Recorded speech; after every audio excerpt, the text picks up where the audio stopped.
The Red-Headed League. I had called upon my friend, Mr. Sherlock Holmes, one day in the autumn of last year and found him in deep conversation with a very stout, florid-faced, elderly gentleman with fiery red hair.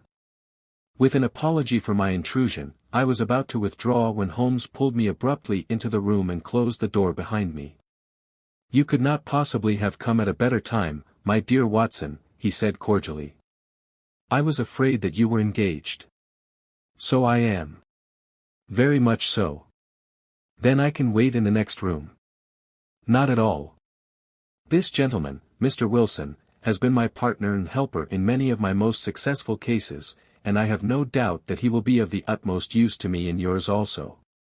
The stout gentleman half rose from his chair and gave a bob of greeting, with a quick little questioning glance from his small fat encircled eyes. "Try the settee," said Holmes, relapsing into his armchair and putting his fingertips together, as was his custom when in judicial moods. "I know, my dear Watson, that you share my love of all that is bizarre and outside the conventions and humdrum routine of everyday life. You have shown your relish for it by the enthusiasm which has prompted you to chronicle, and, if you will excuse my saying so, somewhat to embellish so many of my own little adventures. Your cases have indeed been of the greatest interest to me," I observed. "You will remember that I remarked the other day, just before we went into the very simple problem presented by Miss Mary Sutherland, that for strange effects and extraordinary combinations we must go to life itself, which is always far more daring than any effort of the imagination. A proposition which I took the liberty of doubting." "You did, Doctor, but none the less you must come round to my view, for otherwise I shall keep on piling fact upon fact on you until your reason breaks down under them and acknowledges me to be right. Now, Mr. Jabez Wilson here has been good enough to call upon me this morning, and to begin a narrative which promises to be one of the most singular which I have listened to for some time. You have heard me remark that the strangest and most unique things are very often connected not with the larger but with the smaller crimes, and occasionally, indeed, where there is room for doubt whether any positive crime has been committed. As far as I have heard, it is impossible for me to say whether the present case is an instance of crime or not, but the course of events is certainly among the most singular that I have ever listened to. Perhaps, Mr. Wilson, you would have the great kindness to recommence your narrative. I ask you not merely because my friend Dr. Watson has not heard the opening part but also because the peculiar nature of the story makes me anxious to have every possible detail from your lips. As a rule, when I have heard some slight indication of the course of events, I am able to guide myself by the thousands of other similar cases which occur to my memory." The portly client puffed out his chest with an appearance of some little pride and pulled a dirty and wrinkled newspaper from the inside pocket of his greatcoat. As he glanced down the advertisement column, with his head thrust forward and the paper flattened out upon his knee, I took a good look at the man and endeavored, after the fashion of my companion, to read the indications which might be presented by his dress or appearance. I did not gain very much, however, by my inspection. Our visitor bore every mark of being an average commonplace British tradesman, obese, pompous, and slow. He wore rather baggy grey shepherd's check trousers, a not over-clean black frock coat, unbuttoned in the front, and a drab waistcoat with a heavy brassy Albert chain, and a square pierced bit of metal dangling down as an ornament. A frayed top hat and a faded brown overcoat with a wrinkled velvet collar lay upon a chair beside him. Altogether, look as I would, there was nothing remarkable about the man save his blazing red head, and the expression of extreme chagrin and discontent upon his features. Sherlock Holmes' quick eye took in my occupation, and he shook his head with a smile as he noticed my questioning glances. Beyond the obvious facts that he has at some time done manual labor, that he takes snuff, that he is a Freemason, that he has been in China, and that he has done a considerable amount of writing lately, I can deduce nothing else. Mr. Jabez Wilson started up in his chair, with his forefinger upon the paper, but his eyes upon my companion. "How, in the name of good fortune, did you know all that, Mr. Holmes?" he asked. "How did you know, for example, that I did manual labor?" "It's as true as gospel, for I began as a ship's carpenter." "Your hands, my dear sir. Your right hand is quite a size larger than your left. You have worked with it, and the muscles are more developed." Well, the snuff, then, and the Freemasonry? I won't insult your intelligence by telling you how I read that, especially as, rather against the strict rules of your order, you use an arc and compass breastpin. Ah, of course, I forgot that. But the writing? What else can be indicated by that right cuff so very shiny for 5 inches, and the left one with the smooth patch near the elbow where you rested upon the desk? Well, but China. The fish that you have tattooed immediately above your right wrist could only have been done in China. I have made a small study of tattoo marks and have even contributed to the literature of the subject. That trick of staining the fish's scales of a delicate pink is quite peculiar to China. When, in addition, I see a Chinese coin hanging from your watch chain, the matter becomes even more simple. Mr. Jabez Wilson laughed heavily. Well, I never, said he. I thought at first that you had done something clever, but I see that there was nothing in it after all. I begin to think, Watson, said Holmes, that I make a mistake in explaining. Omni ignotum pro magnifico, you know, and my poor little reputation, such as it is, will suffer shipwreck if I am so candid. Can you not find the advertisement, Mr. Wilson? Yes, I have got it now, he answered with his thick red finger planted halfway down the column. Here it is. This is what began it all. You just read it for yourself, sir. I took the paper from him and read as follows. To the Red-Headed League, on account of the bequest of the late Ezekiah Hopkins, of Lebanon, Pennsylvania, U.S.A., there is now another vacancy open which entitles a member of the League to a salary of £4 a week for purely nominal services. All red-headed men who are sound in body, mind and above the age of 21 years, are eligible. Apply in person on Monday, at 11 o'clock, to Duncan Ross, at the offices of the League, 7 Pope's Court, Fleet Street. What on earth does this mean? I ejaculated after I had twice read over the extraordinary announcement. Holmes chuckled and wriggled in his chair, as was his habit when in high spirits. It is a little off the beaten track, isn't it, said he. And now, Mr. Wilson, off you go at scratch and tell us all about yourself, your household, and the effect which this advertisement had upon your fortunes. You will first make a note, Doctor, of the paper and the date. It is the Morning Chronicle of April 27, 1890. Just 2 months ago. Very good. Now, Mr. Wilson. Well, it is just as I have been telling you, Mr. Sherlock Holmes, said Jabez Wilson, mopping his forehead. I have a small pawnbroker's business at Coburg Square, near the city. It's not a very large affair, and of late years it has not done more than just give me a living. I used to be able to keep 2 assistants, but now I only keep 1, and I would have a job to pay him but that he is willing to come for half wages so as to learn the business. What is the name of this obliging youth? Asked Sherlock Holmes. His name is Vincent Spaulding, and he's not such a youth, either. It's hard to say his age. I should not wish a smarter assistant, Mr. Holmes, and I know very well that he could better himself and earn twice what I am able to give him. But, after all, if he is satisfied, why should I put ideas in his head? Why, indeed? You seem most fortunate in having an employee who comes under the full market price. It is not a common experience among employers in this age. I don't know that your assistant is not as remarkable as your advertisement. Oh, he has his faults, too, said Mr. Wilson.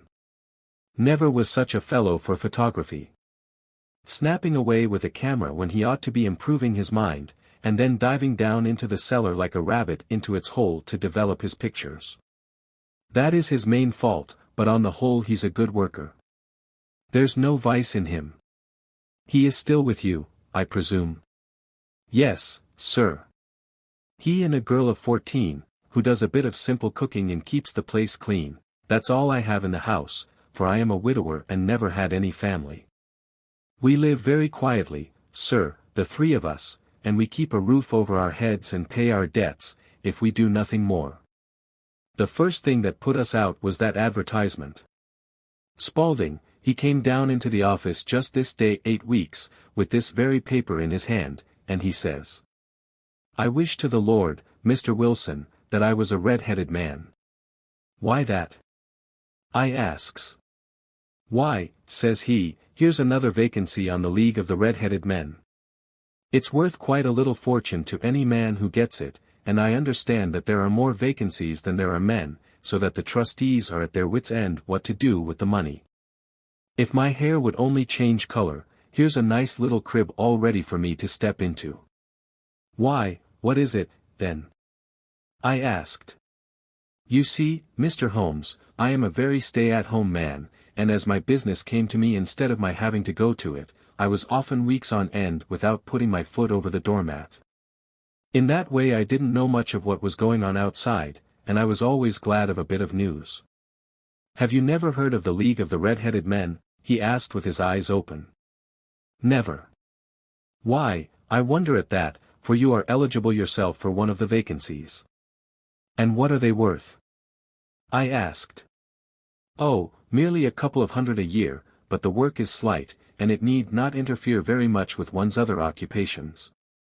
Well, you can easily think that made me prick up my ears, for the business has not been over good for some years, and an extra couple of hundred would have been very handy. Tell me all about it, said I. Well, said he, showing me the advertisement, you can see for yourself that the League has a vacancy, and there is the address where you should apply for particulars. As far as I can make out, the League was founded by an American millionaire, Ezekiah Hopkins, who was very peculiar in his ways. He was himself red-headed, and he had a great sympathy for all red-headed men, so, when he died, it was found that he had left his enormous fortune in the hands of trustees, with instructions to apply the interest to the providing of easy berths to men whose hair is of that color. From all I hear it is splendid pay and very little to do. But, said I, there would be millions of red-headed men who would apply. Not so many as you might think, he answered. You see, it is really confined to Londoners, and to grown men. This American had started from London when he was young, and he wanted to do the old town a good turn. Then, again, I have heard it is no use your applying if your hair is light red, or dark red, or anything but real bright, blazing, fiery red. Now, if you cared to apply, Mr. Wilson, you would just walk in, but perhaps it would hardly be worth your while to put yourself out of the way for the sake of a few £100. Now, it is a fact, gentlemen, as you may see for yourselves, that my hair is of a very full and rich tint, so that it seemed to me that if there was to be any competition in the matter I stood as good a chance as any man that I had ever met. Vincent Spaulding seemed to know so much about it that I thought he might prove useful, so I just ordered him to put up the shutters for the day and to come right away with me. He was very willing to have a holiday, so we shut the business up and started off for the address that was given us in the advertisement. I never hope to see such a sight as that again, Mr. Holmes. From north, south, east, and west every man who had a shade of red in his hair had tramped into the city to answer the advertisement. Fleet Street was choked with red-headed folk, and Pope's Court looked like a coster's orange barrel. I should not have thought there were so many in the whole country as were brought together by that single advertisement. Every shade of color they were, straw, lemon, orange, brick, Irish setter, liver, clay, but, as Spaulding said, there were not many who had the real vivid flame-colored tint. When I saw how many were waiting, I would have given it up in despair, but Spaulding would not hear of it. How he did it I could not imagine, but he pushed and pulled and butted until he got me through the crowd, and right up to the steps which led to the office. There was a double stream upon the stair, some going up in hope and some coming back dejected, but we wedged in as well as we could and soon found ourselves in the office. Your experience has been a most entertaining one, remarked Holmes as his client paused and refreshed his memory with a huge pinch of snuff. Pray continue your very interesting statement. There was nothing in the office but a couple of wooden chairs and a deal table, behind which sat a small man with a head that was even redder than mine. He said a few words to each candidate as he came up, and then he always managed to find some fault in them which would disqualify them. Getting a vacancy did not seem to be such a very easy matter, after all. However, when our turn came the little man was much more favorable to me than to any of the others, and he closed the door as we entered, so that he might have a private word with us. "This is Mr. Jabez Wilson," said my assistant, "and he is willing to fill a vacancy in the league." "And he is admirably suited for it," the other answered. "He has every requirement. I cannot recall when I have seen anything so fine." He took a step backward, cocked his head on one side, and gazed at my hair until I felt quite bashful. Then suddenly he plunged forward, wrung my hand, and congratulated me warmly on my success. "It would be injustice to hesitate," said he. "You will, however, I am sure, excuse me for taking an obvious precaution." With that he seized my hair in both his hands, and tugged until I yelled with the pain. "There is water in your eyes," said he as he released me. "I perceive that all is as it should be. But we have to be careful, for we have twice been deceived by wigs and once by paint. I could tell you tales of cobbler's wax which would disgust you with human nature." He stepped over to the window and shouted through it at the top of his voice that the vacancy was filled. A groan of disappointment came up from below, and the folk all trooped away in different directions until there was not a red head to be seen except my own and that of the manager. "My name," said he, "is Mr. Duncan Ross, and I am myself one of the pensioners upon the fund left by our noble benefactor. Are you a married man, Mr. Wilson? Have you a family?" I answered that I had not. His face fell immediately. "Dear me," he said gravely, "that is very serious indeed. I am sorry to hear you say that. The fund was, of course, for the propagation and spread of the redheads as well as for their maintenance. It is exceedingly unfortunate that you should be a bachelor." My face lengthened at this, Mr. Holmes, for I thought that I was not to have the vacancy after all, but after thinking it over for a few minutes he said that it would be all right. "In the case of another," said he, "the objection might be fatal, but we must stretch a point in favor of a man with such a head of hair as yours. When shall you be able to enter upon your new duties?" "Well, it is a little awkward, for I have a business already," said I. "Oh, never mind about that, Mr. Wilson," said Vincent Spaulding. "I should be able to look after that for you." "What would be the hours?" I asked. 10 to 2. "Now a pawnbroker's business is mostly done of an evening, Mr. Holmes, especially Thursday and Friday evening, which is just before payday, so it would suit me very well to earn a little in the mornings. Besides, I knew that my assistant was a good man, and that he would see to anything that turned up." "That would suit me very well," said I. "And the pay?" "Is £4 a week." "And the work?" "Is purely nominal." "What do you call purely nominal?" "Well, you have to be in the office, or at least in the building, the whole time. If you leave, you forfeit your whole position forever. The will is very clear upon that point. You don't comply with the conditions if you budge from the office during that time. It's only 4 hours a day, and I should not think of leaving," said I. "No excuse will avail," said Mr. Duncan Ross, "neither sickness nor business nor anything else. There you must stay, or you lose your billet." "And the work?" "Is to copy out the Encyclopaedia Britannica. There is the first volume of it in that press. You must find your own ink, pens, and blotting paper, but we provide this table and chair. Will you be ready tomorrow?" "Certainly," I answered. "Then, good-bye, Mr. Jabez Wilson, and let me congratulate you once more on the important position which you have been fortunate enough to gain." He bowed me out of the room and I went home with my assistant, hardly knowing what to say or do, I was so pleased at my own good fortune. Well, I thought over the matter all day, and by evening I was in low spirits again, for I had quite persuaded myself that the whole affair must be some great hoax or fraud, though what its object might be I could not imagine. It seemed altogether past belief that anyone could make such a will, or that they would pay such a sum for doing anything so simple as copying out the Encyclopaedia Britannica.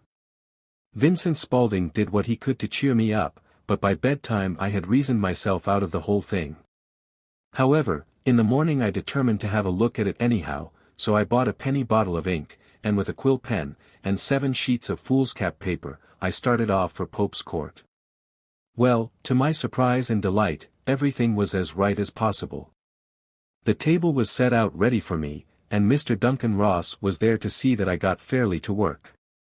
He started me off upon the letter A, and then he left me, but he would drop in from time to time to see that all was right with me.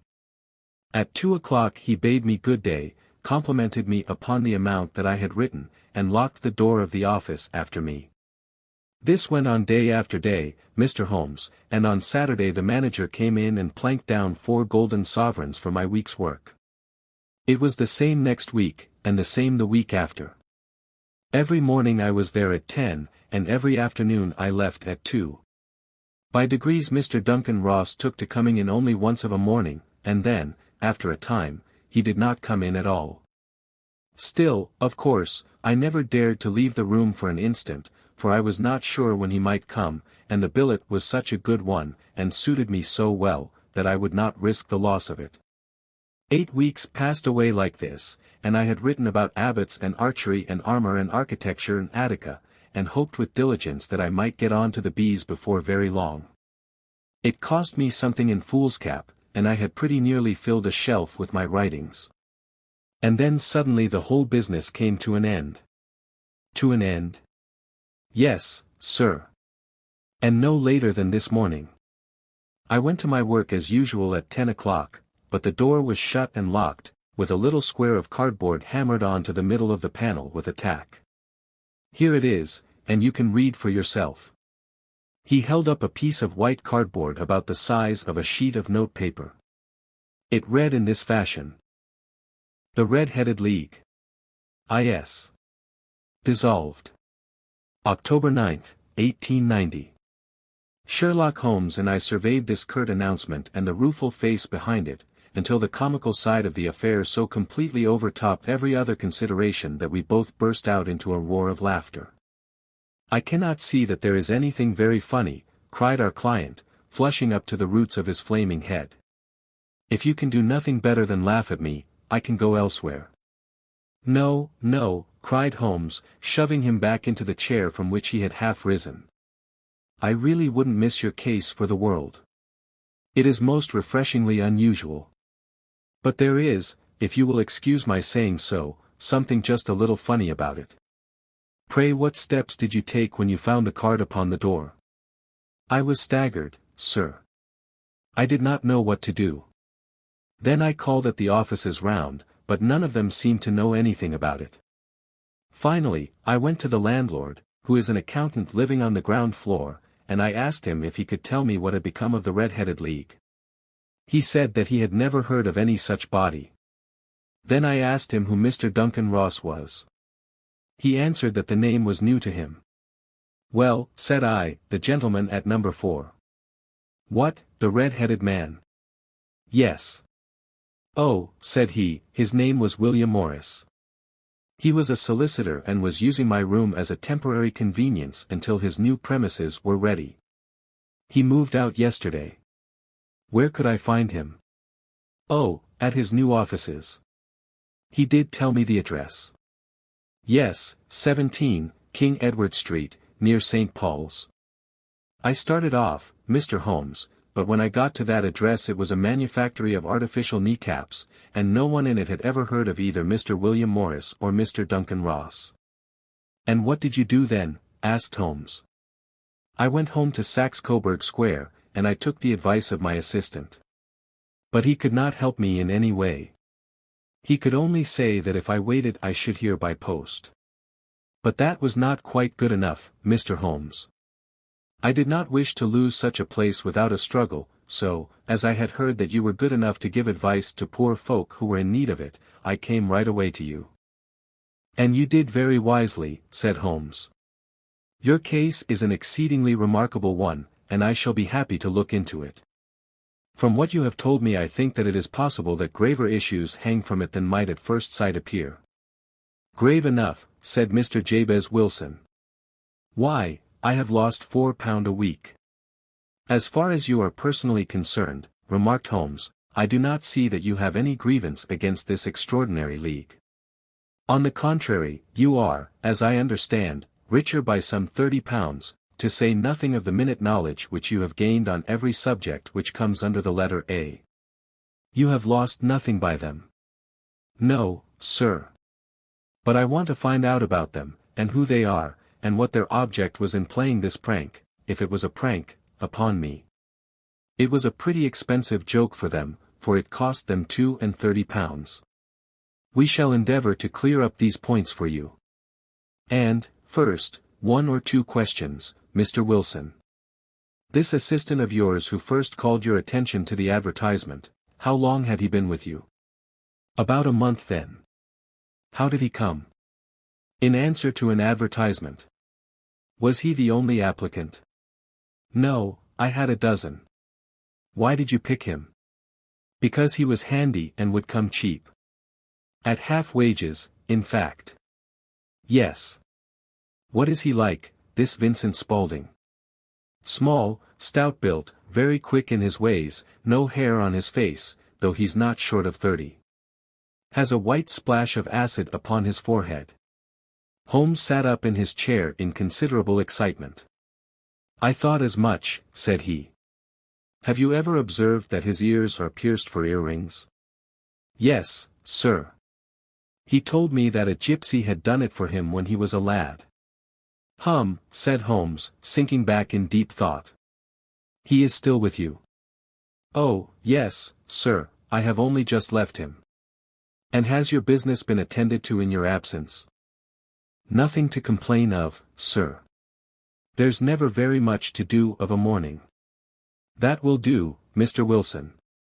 I shall be happy to give you an opinion upon the subject in the course of a day or 2. Today is Saturday, and I hope that by Monday we may come to a conclusion. Well, Watson, said Holmes when our visitor had left us, what do you make of it all? I make nothing of it, I answered frankly. It is a most mysterious business. As a rule, said Holmes, the more bizarre a thing is the less mysterious it proves to be.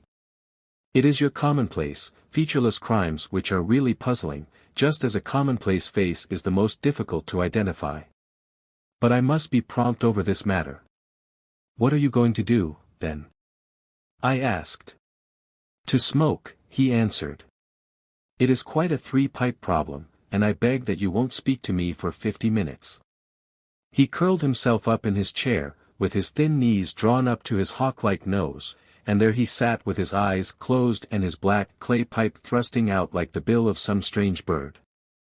I had come to the conclusion that he had dropped asleep, and indeed was nodding myself, when he suddenly sprang out of his chair with the gesture of a man who has made up his mind and put his pipe down upon the mantelpiece. Sarasate plays at the St. James's Hall this afternoon, he remarked. What do you think, Watson? Could your patient spare you for a few hours? I have nothing to do today. My practice is never very absorbing. Then put on your hat and come. I am going through the city first, and we can have some lunch on the way.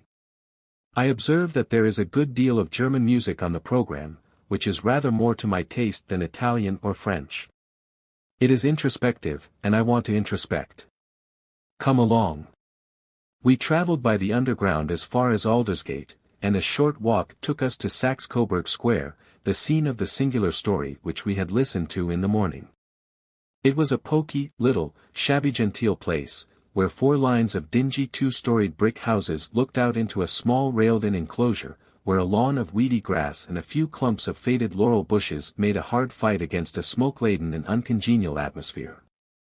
3 gilt balls and a brown board with Jabez Wilson, in white letters, upon a corner house, announced the place where our red-headed client carried on his business. Sherlock Holmes stopped in front of it with his head on one side and looked it all over, with his eyes shining brightly between puckered lids. Then he walked slowly up the street, and then down again to the corner, still looking keenly at the houses.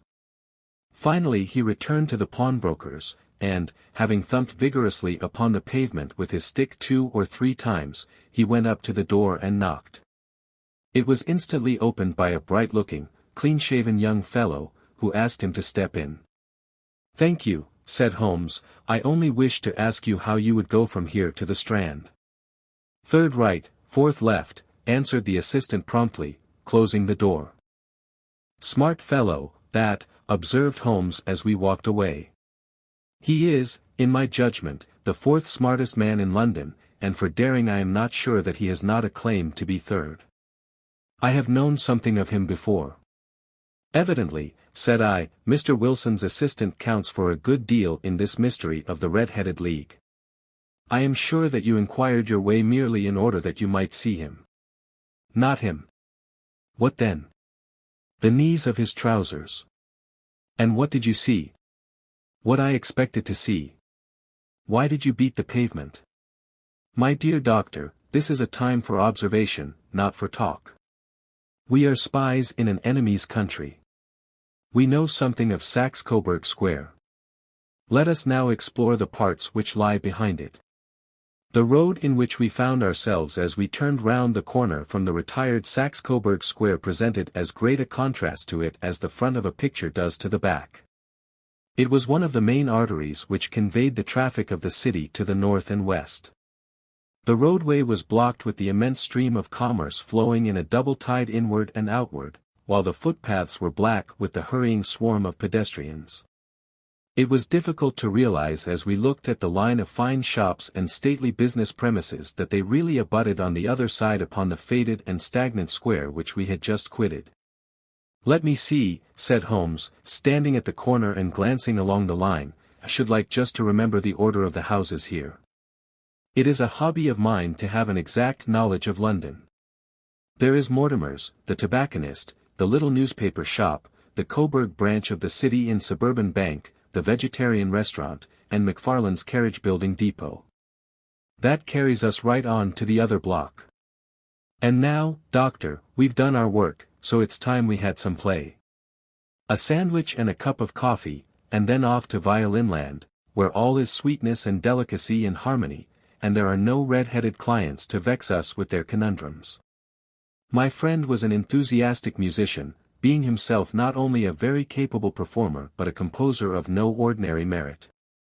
All the afternoon he sat in the stalls wrapped in the most perfect happiness, gently waving his long, thin fingers in time to the music, while his gently smiling face and his languid, dreamy eyes were as unlike those of Holmes the sleuth-hound, Holmes the relentless, keen-witted, ready-handed criminal agent, as it was possible to conceive. In his singular character the dual nature alternately asserted itself, and his extreme exactness and astuteness represented, as I have often thought, the reaction against the poetic and contemplative mood which occasionally predominated in him. The swing of his nature took him from extreme languor to devouring energy, and, as I knew well, he was never so truly formidable as when, for days on end, he had been lounging in his armchair amid his improvisations and his black-letter editions.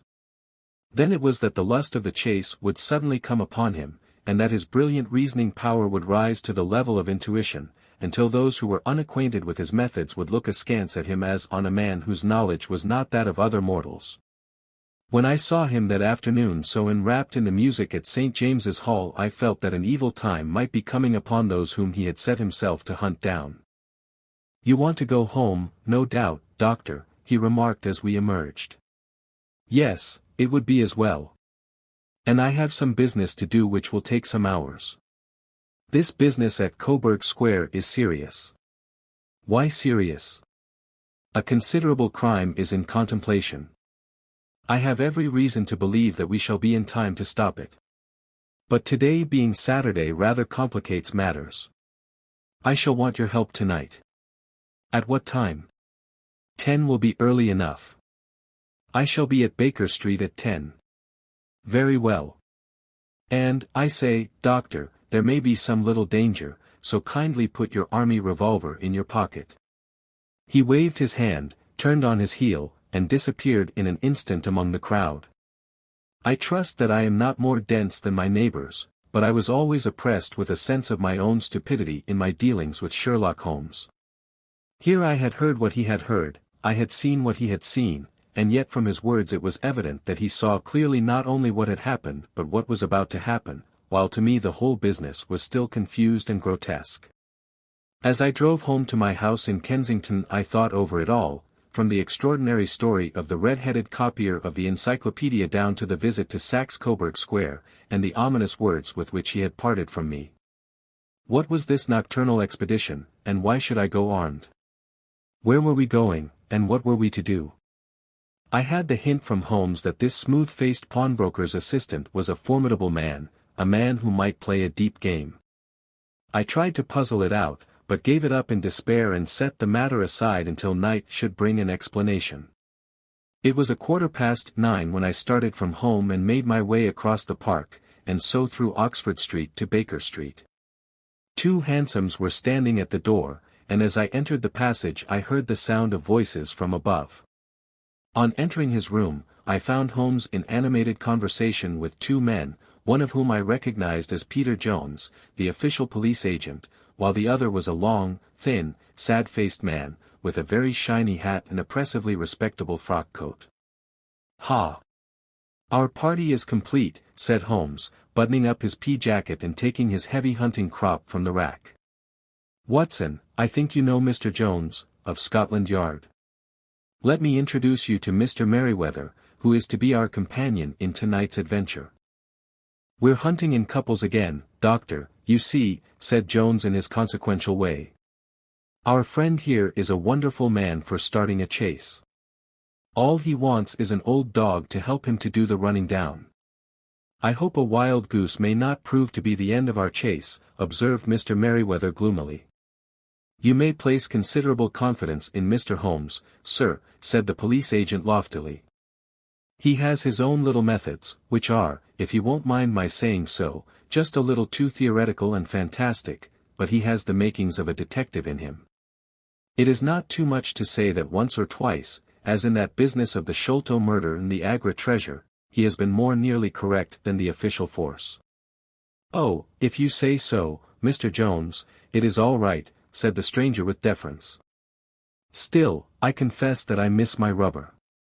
It is the first Saturday night for 27 years that I have not had my rubber."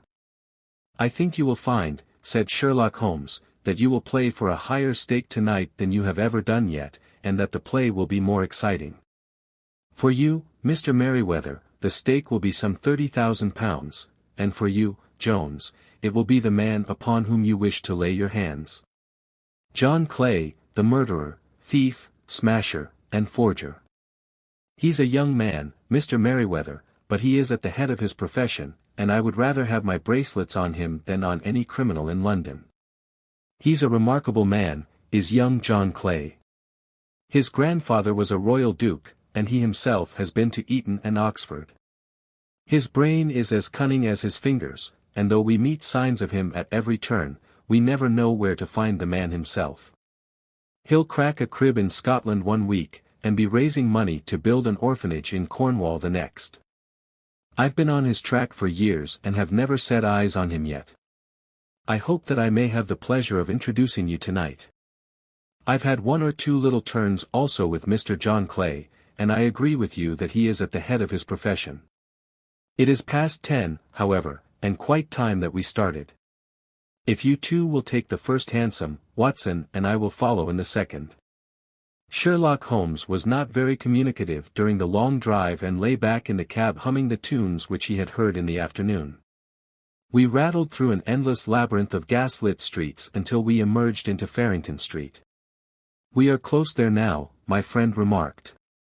"This fellow Merryweather is a bank director, and personally interested in the matter. I thought it as well to have Jones with us also. He is not a bad fellow, though an absolute imbecile in his profession. He has one positive virtue. He is as brave as a bulldog and as tenacious as a lobster if he gets his claws upon anyone. Here we are, and they are waiting for us." We had reached the same crowded thoroughfare in which we had found ourselves in the morning. Our cabs were dismissed, and, following the guidance of Mr. Merryweather, we passed down a narrow passage and through a side door, which he opened for us. Within there was a small corridor, which ended in a very massive iron gate. This also was opened, and led down a flight of winding stone steps, which terminated at another formidable gate. Mr. Merryweather stopped to light a lantern, and then conducted us down a dark, earth-smelling passage, and so, after opening a third door, into a huge vault or cellar, which was piled all round with crates and massive boxes. "You are not very vulnerable from above," Holmes remarked as he held up the lantern and gazed about him. Nor from below, said Mr. Merryweather, striking his stick upon the flags which lined the floor. Why, dear me, it sounds quite hollow, he remarked, looking up in surprise. I must really ask you to be a little more quiet, said Holmes severely. You have already imperiled the whole success of our expedition. Might I beg that you would have the goodness to sit down upon one of those boxes, and not to interfere? The solemn Mr. Merryweather perched himself upon a crate, with a very injured expression upon his face, while Holmes fell upon his knees upon the floor and, with the lantern and a magnifying lens, began to examine minutely the cracks between the stones. A few seconds sufficed to satisfy him, for he sprang to his feet again and put his glass in his pocket. We have at least an hour before us, he remarked, for they can hardly take any steps until the good pawnbroker is safely in bed. Then they will not lose a minute, for the sooner they do their work the longer time they will have for their escape. We are at present, Doctor, as no doubt you have divined, in the cellar of the city branch of one of the principal London banks. Mr. Merryweather is the chairman of directors, and he will explain to you that there are reasons why the more daring criminals of London should take a considerable interest in this cellar at present. It is our French gold, whispered the director. We have had several warnings that an attempt might be made upon it. Your French gold? Yes. We had occasion some months ago to strengthen our resources and borrowed for that purpose 30,000 Napoleons from the Bank of France. It has become known that we have never had occasion to unpack the money, and that it is still lying in our cellar. The crate upon which I sit contains 2,000 Napoleons packed between layers of lead foil. Our reserve of bullion is much larger at present than is usually kept in a single branch office, and the directors have had misgivings upon the subject. Which were very well justified, observed Holmes. And now it is time that we arranged our little plans. I expect that within an hour matters will come to a head. In the meantime, Mr. Merryweather, we must put the screen over that dark lantern. And sit in the dark. I am afraid so. I had brought a pack of cards in my pocket, and I thought that, as we were a party carry, you might have your rubber after all. But I see that the enemy's preparations have gone so far that we cannot risk the presence of a light. And, first of all, we must choose our positions. These are daring men, and though we shall take them at a disadvantage, they may do us some harm unless we are careful. I shall stand behind this crate, and do you conceal yourselves behind those. Then, when I flash a light upon them, close in swiftly. If they fire, Watson, have no compunction about shooting them down. I placed my revolver, cocked, upon the top of the wooden case behind which I crouched.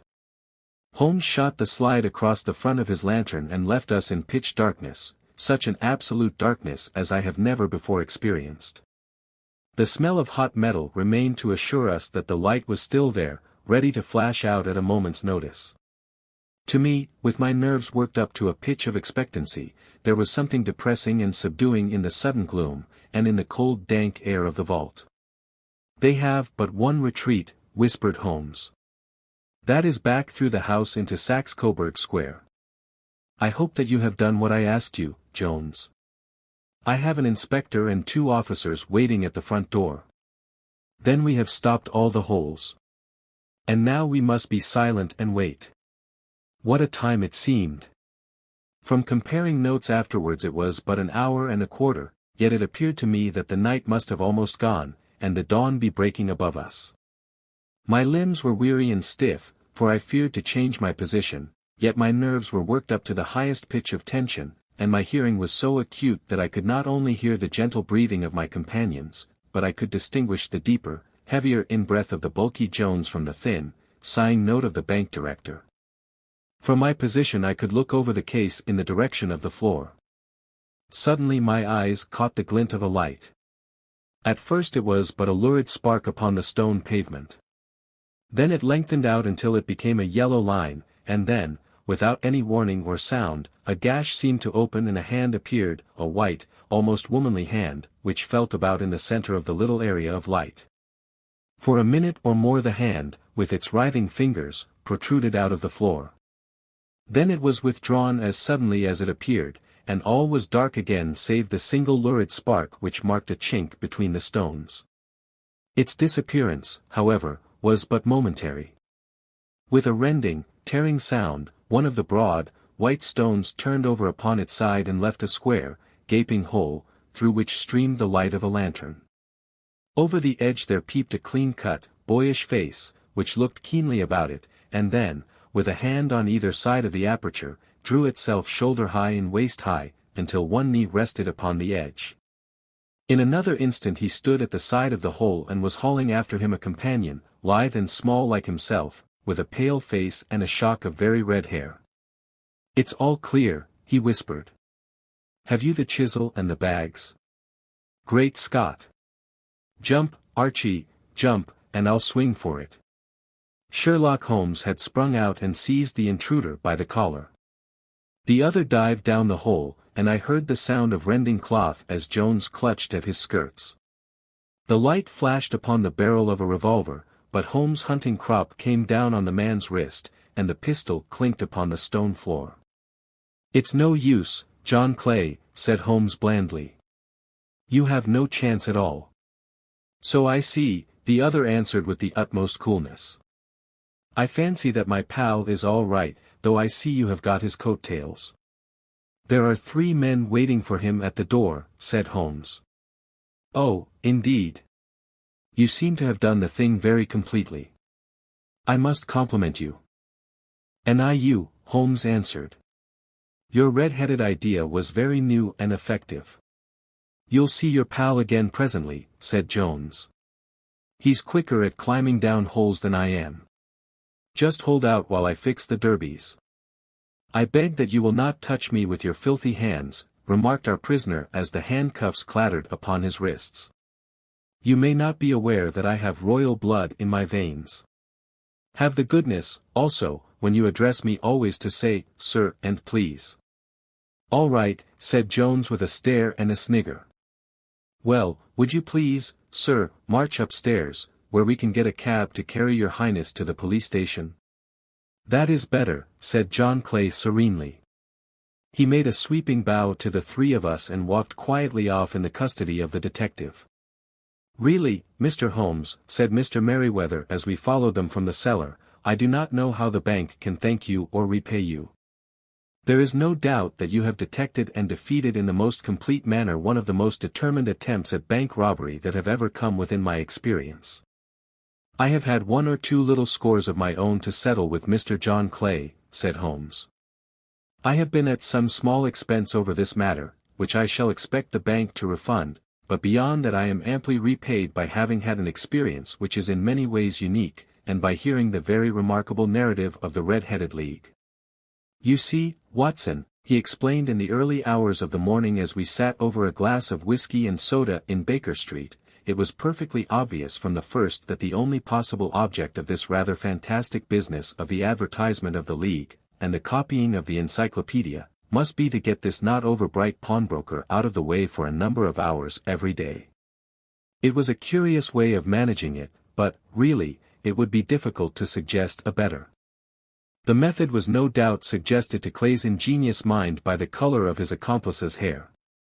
The £4 a week was a lure which must draw him, and what was it to them, who were playing for thousands? They put in the advertisement, "One rogue has the temporary office, the other rogue incites the man to apply for it," and together they managed to secure his absence every morning in the week. From the time that I heard of the assistant having come for half wages, it was obvious to me that he had some strong motive for securing the situation. But how could you guess what the motive was?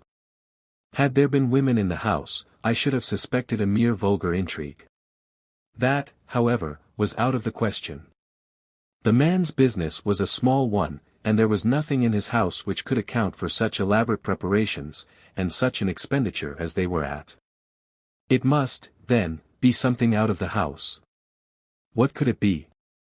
I thought of the assistant's fondness for photography, and his trick of vanishing into the cellar.